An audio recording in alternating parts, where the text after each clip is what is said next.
মাছ মাংস ডিম খেয়ে বোর হয়ে গেছো? তাহলে আমার মতন করে তৈরি করে নাও রাজস্থান স্পেশাল কালা চানা ভুনা। আমি অপর্ণা, তোমরা দেখছো অপর্ণার রান্নাঘর।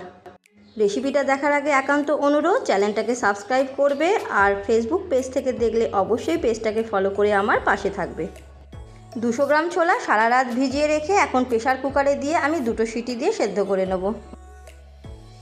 দিয়ে দেবো 1 চামচ লবণ, 1 চামচ হলুদ গুঁড়ো, 2টো তেজপাতা আর দেব দালচিনি আর লবঙ্গ। এরই সাথে দিয়ে দেব আদাটা আমি গ্রেট করে নেব।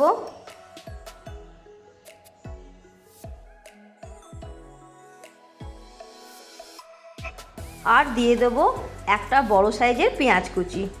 পরিমাণ মতো জল দিয়ে 2টো সিটি দিয়ে আমি সেদ্ধ করে নেব।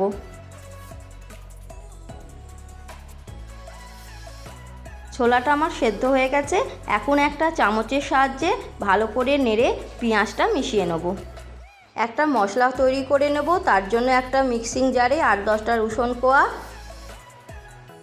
একটা কাঁচা লঙ্কা, 1 চামচ লাল লঙ্কার গুঁড়ো, হাফ চামচ হলুদ গুঁড়ো, 2 চামচ ধনে গুঁড়ো, 1 চামচ কাসুরি মেথি নিয়ে নিয়েছি।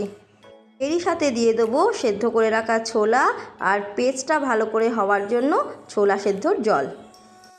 এরই মধ্যে একটা কড়াই বসিয়ে 2 চামচ তেল দিয়ে গরম করে আমি সামান্য পরিমাণ জিরে ফোড়ন দিয়ে আর সামান্য পরিমাণ হিং দিয়ে আমি ফোড়নটা করে নিচ্ছি।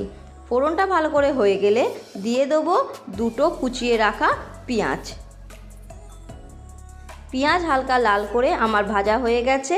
এরপর দিয়ে দেবো পেস্ট করে রাখা মশলা।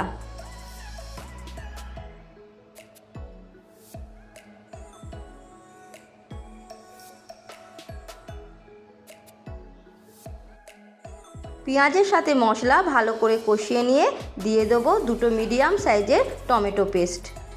সরি বন্ধুরা, টমেটো পেস্টটা দেওয়ার সময় আমার ভিডিও করা হয়নি, এর জন্য আমি সরি চেয়ে নিচ্ছি। মশলাটা ভালো করে কষার জন্য আমি ঢাকা দিয়ে মশলাটা কষিয়ে নিয়েছি। দেখে বুঝতেই পারছো মশলা থেকে তেল ছেড়ে দিয়েছে।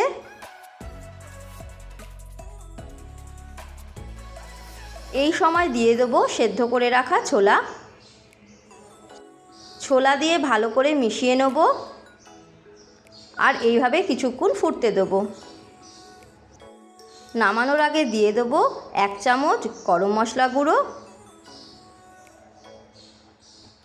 আর 1 চামচ ঘি। বন্ধুরা, রান্নাটা আমার হয়ে গেছে, এখন আমি নামিয়ে নেব।